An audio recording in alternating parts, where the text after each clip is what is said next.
ಕುಮಾರಣ್ಣ ಅವರು ಯಾವುದೇ ಕಷ್ಟ ಬರಲಿ, ನಮ್ಮ ರೈತರು ಇರಲಿ ಮತ್ತೊಬ್ರು ಇರಲಿ, ಅವರ ಕಷ್ಟಗಳಿಗೆ ಸ್ಪಂದಿಸ್ತಕ್ಕಂಥ ಕೆಲಸವನ್ನು ಪ್ರಾಮಾಣಿಕವಾಗಿ ಕೇಂದ್ರ ಸರ್ಕಾರದಲ್ಲಿ ಇದ್ದು ಮಾಡ್ತಾ ಇದ್ದಾರೆ. ಅವರು ಕೇಂದ್ರ ಸರ್ಕಾರದಲ್ಲಿ ಬಹಳ ಬ್ಯುಸಿ ಇದ್ದಾರೆ. ಇವತ್ತು ಎರಡು ನರೇಂದ್ರ ಮೋದಿಜಿಯವರು ಉಕ್ಕು ಬೃಹತ್ ಕೈಗಾರಿಕೆ ಎರಡು ಬೃಹತ್ ಖಾತೆಗಳನ್ನ ಇವತ್ತು ಕುಮಾರಣ್ಣ ಅವರ ಹೆಗಲಿಗೆ ಹೊಣೆಯನ್ನು ಹಾಕಿದ್ದಾರೆ. ಇವತ್ತು ಕರ್ನಾಟಕ ರಾಜ್ಯಕ್ಕೆ ಪ್ರತಿನಿತ್ಯ ಸಿಗ್ತಾ ಇದ್ರು. ಒಬ್ಬ ಸಾಮಾನ್ಯ ರೈತನಿಂದ ಹಿಡಿದು ಯಾವುದೇ ಮುಖಂಡ ಹೋದ್ರೂ ಸಹ ಸಿಗ್ತಾ ಇದ್ರು. ಇವತ್ತು ಆ ಪರಿಸ್ಥಿತಿ ಇಲ್ಲ. ಅವರು ದೆಹಲಿಗೆ ಹೋಗಿ 24 ಗಂಟೆಗಳ ಕಾಲ ಕೆಲಸವನ್ನು ಮಾಡಬೇಕಾದಂಥ ಪರಿಸ್ಥಿತಿ ಇವತ್ತು ನಮ್ಮ ರಾಜ್ಯದಲ್ಲಿ ನಿರ್ಮಾಣ ಆಗಿದೆ. ಈ ಸಂದರ್ಭದಲ್ಲಿ ನಮ್ಮ JDS ಪಕ್ಷದ ಶಾಸಕರು, ನಮ್ಮ JDS ಪಕ್ಷದ ಮುಖಂಡರು, ನಮ್ಮ JDS ಪಕ್ಷದ ಕಾರ್ಯಕರ್ತರು ಯಾರ ಬಳಿಗೆ ಹೋಗಬೇಕು, ತಮ್ಮ ಕಷ್ಟ ಸುಖಗಳನ್ನು ಯಾರ ಬಳಿ ಹೇಳಬೇಕು ಅಂತಕ್ಕಂಥ ಪರಿಸ್ಥಿತಿ ಎದುರಾದಂಥ ಸಂದರ್ಭದಲ್ಲಿ ನಾವೆಲ್ಲ ಶಾಸಕ ಮಿತ್ರರು, ನಮ್ಮ ಮುಖಂಡರುಗಳು ಒಂದು ಮನವಿಯನ್ನು ಮಾಡಿದ್ವಿ. ಇವತ್ತು ನಿಖಿಲ್ ಕುಮಾರಸ್ವಾಮಿ ಅವರು ನಮ್ಮೆಲ್ಲ ಯುವಕರ ಆಶಾ ಕಿರಣ ಅವರು. ಬಹುಶಃ ಇವತ್ತು ಚನ್ನಪಟ್ಟಣ ಕ್ಷೇತ್ರದಲ್ಲಿ ಸ್ಪರ್ಧೆಯನ್ನು ಮಾಡಿದ್ರು. ಅವ್ರು ನಿಲ್ತಕ್ಕಂಥ ಅವಶ್ಯಕತೆ ಇರಲಿಲ್ಲ. JDS ಪಕ್ಷದ ಉಳಿವಿಗಾಗಿ, ನಮ್ಮ ಕಾರ್ಯಕರ್ತರ ಉಳಿವಿಗಾಗಿ ಇವತ್ತು ಚನ್ನಪಟ್ಟಣದಲ್ಲಿ ಸ್ಪರ್ಧೆಯನ್ನು ಮಾಡಿದ್ರು. ಅಲ್ಲೇನೋ ಆಯ್ತು ಬಿಡಿ, ಇರಲಿ. ಆದರೂ ಸಹ ಅವರು ಎದೆಗುಂದಿಲ್ಲ. ಇವತ್ತು ಇಡೀ ರಾಜ್ಯದಲ್ಲಿ ದೇವೇಗೌಡ ಅಪ್ಪಾಜಿಯವರು ಕಟ್ಟಿದಂಥ ಪಕ್ಷವನ್ನ, ಕುಮಾರಣ್ಣ ಅವರು ಉಳಿಸಿ ಬೆಳೆಸಿರ್ತಕ್ಕಂಥ ಪಕ್ಷದ ಜವಾಬ್ದಾರಿಯನ್ನ ನಾನು ತೆಗೆದುಕೊಳ್ತೀನಿ. ನಮ್ಮ ಕಾರ್ಯಕರ್ತ ಜೊತೆಗೂಡಿ ಒಬ್ಬ ಸಾಮಾನ್ಯ ಕಾರ್ಯಕರ್ತನಾಗಿ ಇಡೀ ರಾಜ್ಯ ಸುತ್ತಿ ಮತ್ತೊಮ್ಮೆ 2028ರ ಚುನಾವಣೆಯಲ್ಲಿ NDA ಮೈತ್ರಿ ಪಕ್ಷದ ಸರ್ಕಾರವನ್ನು ಅಧಿಕಾರಕ್ಕೆ ತರ್ತೀವಿ, ಕುಮಾರಣ್ಣ ಅವರನ್ನ ಮುಖ್ಯಮಂತ್ರಿ ಮಾಡೇ ಮಾಡ್ತೀವಿ ಅಂತಕ್ಕಂಥ ಒಂದು ದೃಢವಾದಂಥ ಸಂಕಲ್ಪವನ್ನು ಇಟ್ಟು ಇವತ್ತು ಇಡೀ ರಾಜ್ಯವನ್ನ ಸುತ್ತಾ ಇದ್ದಾರೆ.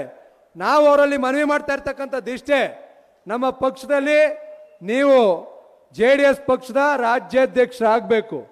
2028ಕ್ಕೆ ಕುಮಾರಣ್ಣ ಅವರು ಈ ರಾಜ್ಯದ ಮುಖ್ಯಮಂತ್ರಿ ಆಗಬೇಕು. ಅದಾದ ನಂತರ ಮುಂದೊಂದು ದಿನ ಅದೇ ಸ್ಥಾನದಲ್ಲಿ ನಿಮ್ಮನ್ನ ಕಾಣಬೇಕು ಅಂತಕ್ಕಂಥ ಬಹಳ ದೊಡ್ಡ ಆಸೆಯನ್ನ ನಾವು, ನಮ್ಮ ಶಾಸಕ ಮಿತ್ರರು, ನಮ್ಮ ಇಡೀ ಪಕ್ಷದ ಕಾರ್ಯಕರ್ತರು ಎಲ್ಲರೂ ಸಹ ಹೊಂದಿದ್ದೇವೆ. ನಾವೆಲ್ಲರೂ ಸಹ ನಿಮ್ಮ ಜೊತೆಗಿರ್ತೇವೆ. ಧೈರ್ಯವಾಗಿ ಮುನ್ನುಗ್ಗಿ. ನಾನಿವತ್ತು ನೋಡ್ತಾ ಇದ್ದೆ, ಶಿಡ್ಲಘಟ್ಟಕ್ಕೆ ಬಂದಂಥ ಸಂದರ್ಭದಲ್ಲಿ ಕಾರ್ಯಕರ್ತರು ಬಹಳ ಗಟ್ಟಿ ಇದ್ದಾರೆ. ಯಾವುದೇ ನಾಯಕರು ಸಹ ಇವತ್ತು ಏನೇ ಆಗಿದ್ರೂ ಸಹ ಇವತ್ತು ನಮ್ಮ JDS ಪಕ್ಷ ಇದು ಕಾರ್ಯಕರ್ತರ ಪಕ್ಷ. ಬಹಳ ಗಟ್ಟಿದ್ದಾರೆ ನಮ್ಮ ಕಾರ್ಯಕರ್ತರು. ಯಾವುದೇ ಸಂದರ್ಭದಲ್ಲೂ ಸಹ ಇವತ್ತು ನಿಮ್ಮ ಬೆನ್ನಿಗೆ ನಾವೆಲ್ಲರೂ ಸಹ ಇರ್ತೀವಿ. ಪಕ್ಷವನ್ನು ಮುನ್ನಡೆಸಬೇಕಾದಂಥ ಜವಾಬ್ದಾರಿ ನಿಮ್ಮ ಮೇಲಿದೆ. ಅದನ್ನು ಬಹಳ ಪ್ರಾಮಾಣಿಕವಾಗಿ ನೀವು ಇಡೀ ರಾಜ್ಯದಲ್ಲಿ ಮಾಡ್ತಾ ಇದ್ದೀರಿ. ಇವತ್ತು ಉತ್ತರ ಕರ್ನಾಟಕದಲ್ಲಿ ಬಹುಶಃ ನಾವು ಕಾರ್ಯಕ್ರಮಗಳನ್ನು ನೋಡ್ತಾ ಇದ್ದೇವೆ.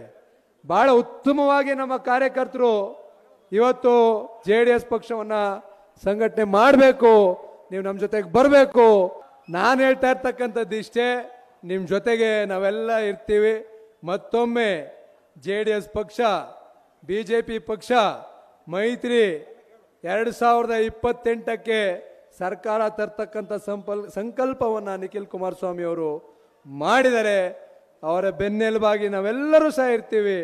ಶಿಡ್ಲಘಟ್ಟದಲ್ಲಿ 2028ರಲ್ಲಿ ನಾನು ಇವತ್ತು ಗಮನಿಸ್ತಾ ಇರ್ತಕ್ಕಂಥದ್ದು, ರವಿಯಣ್ಣ ಕಳೆದ ಬಾರಿ ಎಷ್ಟೊಂದು 12,000ದಲ್ಲಿ ಗೆದ್ದಿದ್ರ?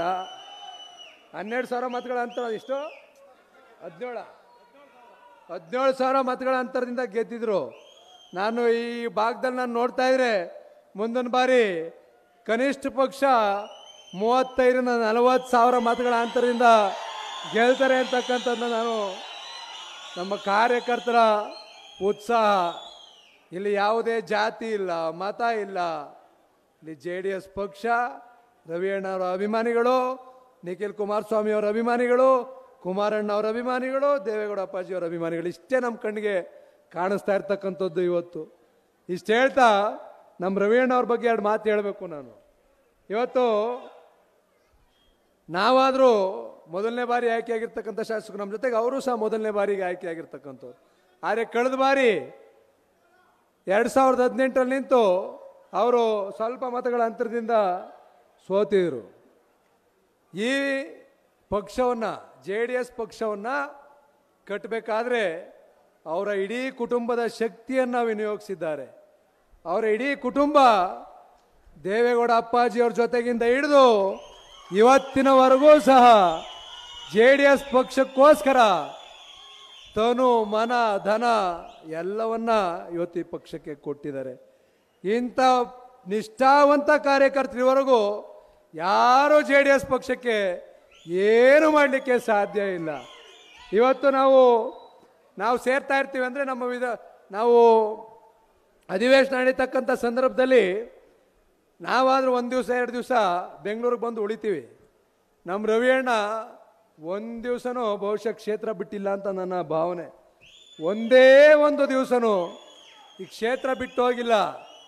ನಾವಾದರೂ ನಮ್ಮ ಸಹಕಾರ ಕ್ಷೇತ್ರ ಚುನಾವಣೆ, ಬೇರೆ ಚುನಾವಣೆ, ನಮ್ಮ ಅಧಿವೇಶನ ಆಳು ಮೂಳು ಅಂತೇಳಿ 3-4 ದಿವಸನಾದರೂ ಬಂದು ಬೆಂಗಳೂರಲ್ಲಾದರೂ ಉಳ್ಕೊಳ್ತೀವಿ. ಒಂದೇ ದಿವಸ ಕ್ಷೇತ್ರ ಬಿಟ್ಟಿಲ್ಲದೆ ಇರ್ತಕ್ಕಂಥ ಏಕೈಕ ಶಾಸಕ 224 ಜನದಲ್ಲಿ ಯಾರಾದರೂ ಇದ್ರೆ ಅದು ನಮ್ಮ ರವಿಯಣ್ಣ ಅವರು. ಜೊತೆಗೆ ಆಯ್ತು, ಒಂದೇ ನಿಮಿಷ, ವಿಶೇಷವಾಗಿ ನಮ್ಮ ಪಕ್ಷದಲ್ಲಿ ನಾವು 18 ಜನ ಶಾಸಕರು ಇವತ್ತು ಇರ್ತಕ್ಕಂಥದ್ದು. 18 ಜನರಲ್ಲೂ ಅತಿ ಹೆಚ್ಚು ಕೆಲಸವನ್ನು, ಅಭಿವೃದ್ಧಿ ಕೆಲಸವನ್ನು ಯಾರಾದರೂ ತಂದಿದ್ರೆ ಅದು ನಮ್ಮ ರವಿಯಣ್ಣ ಅವರೇ. ಹೆಂಗ್ ತಂದವ್ರೆ ಅಂತ ಗೊತ್ತಿಲ್ಲ, ಹೆಂಗ್ ತಂದವ್ರೆ ಅಂತ ನಾನಂತೂ ಹೇಳಕ್ ಸಾಧ್ಯ ಇಲ್ಲ. ನಾನು ಹೇಳ್ತಾ ಇರ್ತೀನಿ, ರವಿಯಣ್ಣ ಅದು ಹೆಂಗೆ ನನಗೂ ಒಂಚೂರು ಹೇಳ್ಕೊಡು, ನಮಗೊಂಚೂರು ಅಭಿವೃದ್ಧಿ ಕೆಲಸ ಕಾರ್ಯ ಥರದ್ದು ಹೇಳ್ಕೊಡು ಅಂತ ಹೇಳ್ತಾ ಇರ್ತೀನಿ. ಆ ರೀತಿಯಲ್ಲಿ ಇವತ್ತು ನಾವೆಲ್ಲರೂ ಸಹ ರವಿಯಣ್ಣವರಿಂದ ಕಲಿಬೇಕಾಗಿರ್ತಕ್ಕಂಥ ಅನೇಕ ಪಾಠಗಳು ಇದ್ದಾವೆ. ಅದನ್ನೆಲ್ಲ ನೋಡಿ ನಾವು ಸಹ ಕಲಿತಾ ಇದ್ದೀವಿ. ಅವರ ನಿಷ್ಠೆ, ಪ್ರಾಮಾಣಿಕತೆ, ಜನರ ಜೊತೆಗೆ ಇರ್ತಕ್ಕಂಥ ಒಡನಾಟ ನಾವು ಸಹ ಅಲ್ಪ ಸ್ವಲ್ಪ ರವಿಯಣ್ಣವರಿಂದ ಕಲ್ಕೊಳ್ತಾ ಇದ್ದೀವಿ. ಆದ್ದರಿಂದ ಊಟಕ್ಕೆ ಹೊಟ್ಟೆ ಹಸಿದಾಯ್ತು ರವಿಯಣ್ಣ ಅವ್ರಿಗೆ. ಇಷ್ಟು ಹೇಳ್ತಾ ಹೆಚ್ಚಿಗೆ ಮಾತಾಡಿದರೆ ದಯಮಾಡಿ ಕ್ಷಮಿಸಿ. ಶಿಡ್ಲಘಟ್ಟ ಕ್ಷೇತ್ರ ಮುಂದಿನ ಬಾರಿ 100ಕ್ಕೆ 100 ಬಾರಿ ರವಿಯಣ್ಣ ಅವರು ಶಿಡ್ಲಘಟ್ಟ ಕ್ಷೇತ್ರದ ಶಾಸಕರಾಗ್ತಾರೆ. 2028ಕ್ಕೆ ಮೈತ್ರಿ ಪಕ್ಷದ ಸರ್ಕಾರ ಅಧಿಕಾರಕ್ಕೆ ಬರುತ್ತೆ. ಕುಮಾರಣ್ಣ ಅವರು ಮುಖ್ಯಮಂತ್ರಿ ಆಗ್ತಾರೆ. ಮುಂದೊಂದು ದಿನ ಆ ಸ್ಥಾನದಲ್ಲಿ ನಾವು ನಿಖಿಲ್ ಕುಮಾರಸ್ವಾಮಿ ಅವ್ರನ್ನ ಕಾಣ್ತೀವಿ. ಅದು ಈ ಶಿಡ್ಲಘಟ್ಟ ಕ್ಷೇತ್ರದಿಂದನೇ ಆಗುತ್ತೆ ಅಂತಕ್ಕಂಥ ಮನೋಭಾವನೆ ನಮ್ಮೆಲ್ಲರಲ್ಲೂ ಸಹ ಇದೆ. ಇಷ್ಟು ಹೇಳ್ತಾ ನನಗೆ ಅವಕಾಶವನ್ನು ಮಾಡಿಕೊಟ್ಟಂತ ಎಲ್ಲರಿಗೂ ತುಂಬುರದ ಧನ್ಯವಾದ ಹೇಳ್ತಾ ಮಾತನ್ನು ಮುಗಿಸ್ತೀನಿ. ನಮಸ್ಕಾರ.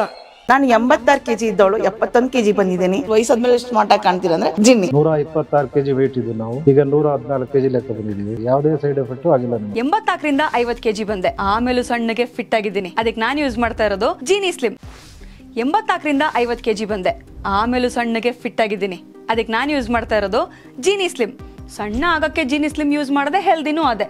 ನೀವು ಸಣ್ಣ ಆಗ್ಬೇಕಾ, ಹೆಲ್ದಿ ಆಗ್ಬೇಕಾ? ಹಾಗಿದ್ರೆ ಜೀನಿ ಸ್ಲಿಮ್ ಯೂಸ್ ಮಾಡಿ. ಸಣ್ಣ ಆಗೋದಕ್ಕೆ ಯಾವುದೋ ಪ್ರಾಡಕ್ಟ್ ಹೇಳ್ತಾ ಇದ್ದಾಳೆ, ಏನಾದರೂ ಸೈಡ್ ಎಫೆಕ್ಟ್ಸ್ ಇದೆ ಅಂತ ಯೋಚನೆ ಮಾಡ್ತಾ ಇದ್ದೀರಾ? ಖಂಡಿತ ಇಲ್ಲ. ಯಾಕಂದ್ರೆ ಇದು ಕೆಮಿಕಲ್ ಫ್ರೀ. ಸಣ್ಣ ಆಗಬೇಕು ಅಂದ್ರೆ ಜೀನಿ ಸ್ಲಿಮ್ ಯೂಸ್ ಮಾಡಿ. ಹೆಚ್ಚಿನ ಮಾಹಿತಿಗೆ ಕೆಳಗೆ ಡಿಸ್ಪ್ಲೇ ಆಗ್ತಿರೋ ನಂಬರ್ಗೆ ಕಾಲ್ ಮಾಡಿ.